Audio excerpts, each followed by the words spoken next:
Makamu mwenyekiti wa chama cha demokrasia na maendeleo Chadema John Wegese Heche hajitokeza na kuibua sakata zito kuhusu vigogo serikalini. Heche afichua matirioni ya pesa kuibiwa, huku akisema kamwe hatohangaika kuwajibu mbwa wadogo wanaotumwa kumbwekea ili kumtoa kwenye njia ya kuwapigania Watanzania kwa vikashfa anavyotungiwa kila siku. Heche adai na kufichua kuwa kuna wizi wa matirioni ya fedha za Watanzania zinazoibiwa na familia za viongozi wa serikalini.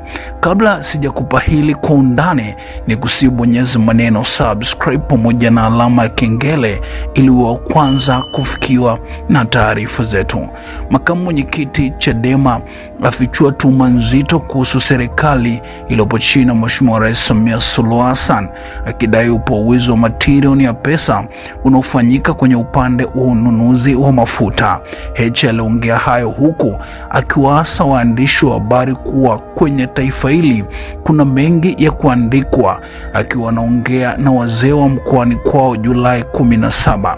Heche alisema kuwa Tanzania, Uganda, Msumbiji pamoja na nchi kadhaa za Afrika Mashariki wote wananunua mafuta kutoka Mashariki ya Kati, na nchi kama Tanzania, Uganda na Msumbiji zote zinanunua mafuta kutoka kwenye kampuni inayojulikana kwa jina la Vitol. Heche aliendelea kusema kuwa wizi mkubwa hapa kwenye ununuzi wa mafuta, kwani Uganda wananunua mafuta kutoka Vitol kwa dola 80 kwa tani moja, huku Msumbiji wao wakinunua kwa dola 90 kwa tani moja. Lakini cha kushangaza, kadai takwimu za Tanzania zinaonyesha kuwa Tanzania tunanunua mafuta hayo toka kampuni hiyo ya Vitol kwa dola 260, huku akidai hapa kuna mchezo unaochezwa na matirioni ya pesa yanaibiwa na kusababisha maisha kuzidi kuwa magumu kwa Watanzania.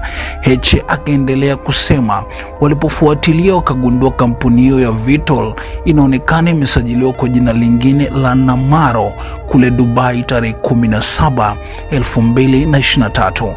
Akadai ukifuatilia kwa undani utagundua huu ni mchezo wa familia za viongozi serikalini. Kabla sijaongea sana, msikilize hapa John Heche alafu tutarudi. Na wajauri tu hata waandishi wa habari wa Tanzania wafanye kazi kwa weledi. Wafanye kazi kwa weledi. Kuna mambo mengi ya nchi yanahitaji kuandikwa. Fikiria hivi. Kuna kisingizio cha vita ya Iran ndio imepandisha mafuta, si ndio? Lakini sisi tunanunua mafuta Mashariki ya Kati, na kampuni inayotuuzia mafuta inaitwa Vitol. Inaitwa nini? Vitol. Vitol ndio kampuni inayowauzia Waganda mafuta, ndio kampuni inayomuuzia Msumbiji mafuta, ndio kampuni inayomuuzia Zambia mafuta, ndio kampuni inayowauzia nchi nyingi za Afrika mafuta. Sisi takwimu za serikali, kwanza mimi nilikuwa bungeni, kuna kitu kinaitwa Bulk Procurement Agency, BPA. Ni taasisi ya serikali, tunaweza kusema kwa Kiswahili taasisi ya kununua mafuta ya pamoja. Na Mwalimu Nyerere alijengea matenki ya mafuta tangu mwaka 78 wakati wa vita pale panaitwa Kipa na Isarani, kwamba wakati tunapigana na nduli tuwe na stock ya mafuta, kwa kuna sehemu ya kutunza mafuta ya kutumia miezi mingapi.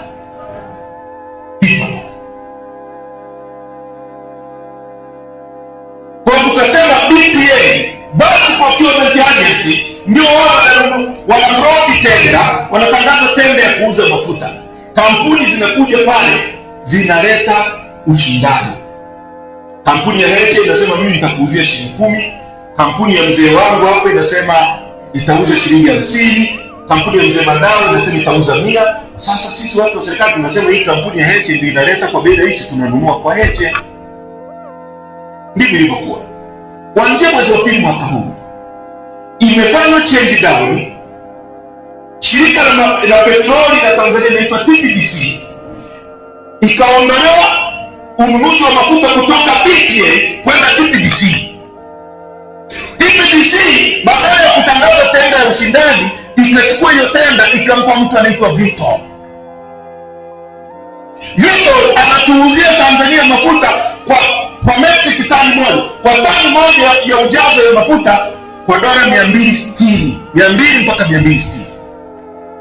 Vitol huyo anamuuzia Uganda mafuta hayo metric tani moja kwa dola 80. Mnanielewa vizuri? Vitol huyo anamuuzia Msumbiji ambaye hapa bandari anatumia bandari yetu, Uganda anatumia bandari yetu, anamuuzia Msumbiji kwa dola 90. Sasa nikisema dola hamtanielewa. Dola 260 za Tanzania ni 689,000 anatuuzia kwa metric tani moja. Uganda kwa shilingi 212,000. Msumbiji ambayo ni dola 90, dola 90 238. Sisi tunanunua mafuta kwa shilingi 690,000. Uganda ananunua kwa shilingi 212,000 kwenye kampuni hiyo. Yaani mzee Madawa ananunua sukari kwenye duka langu kwa shilingi 200, Sauti na muuzia kwa shilingi 1,000,000. Sukari ile. Sasa hakuna biashara hivyo dunia. Wapo kweli? Ingekuwa walau 89-90 unasema labda wewe ulijiingiza kagongo. Lakini kutoka 89 na 90 mpaka 260 watu wamekaa wakachomoa nyaraka za serikali, wakaiagiza TPDC ikanunua mafuta bila ushindani. Watanzania matokeo yake mnaumia. Bei ya mchele inapanda kwa sababu ya mafuta. Kwa sababu nauli ikipanda mchele unapanda bei, sukari inapanda bei, nauli zinapanda, maisha yanakuwa magumu, bidhaa zote zinakuwa ngumu. Wewe maskini, kipato chako kiko pale pale, gharama ya maisha inaongezeka. Maisha yako yanakuwa magumu zaidi. Ada za shule zinapanda bei. Uongo kweli? Wizi unaosimamiwa na serikali kwa hili unaibia Watanzania maskini. John Heche akisema hayo, John Heche auawe, John Heche ashambuliwe, John Heche asemewe maneno mabaya. Alafu kuna watu wanataka ninyamaze, eti nigeuke nyuma kujibu mbwa wanaonimwekea badala ya kupiga vita hapo kwa kuibia pesa. Mimi nimesemaje?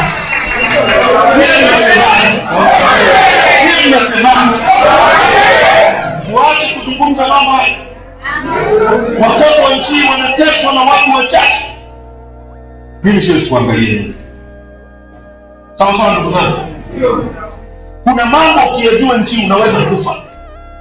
Mtazamaji wa Mseto Media, hayo ndio aliyosema Heche Julai 17, ambapo Julai 18 akaibuka tena kupitia mtandao wake wa X na kuposti tena klipu hiyo na kuandika haya na kwenda kunukuu: ajenda ya kufunika wizi mkubwa kwenye sekta ya mafuta wa Tanzania msikubali. Tunataka kujua kwa nini Vitol ametuuzia mafuta kwa dola 260 sawa na shilingi 689, wakati huo huo anawauzia Uganda mafuta hayo hayo kwa dola 83 sawa na shilingi 212,000, Msumbiji kwa dola 90 sawa na shilingi 238,500.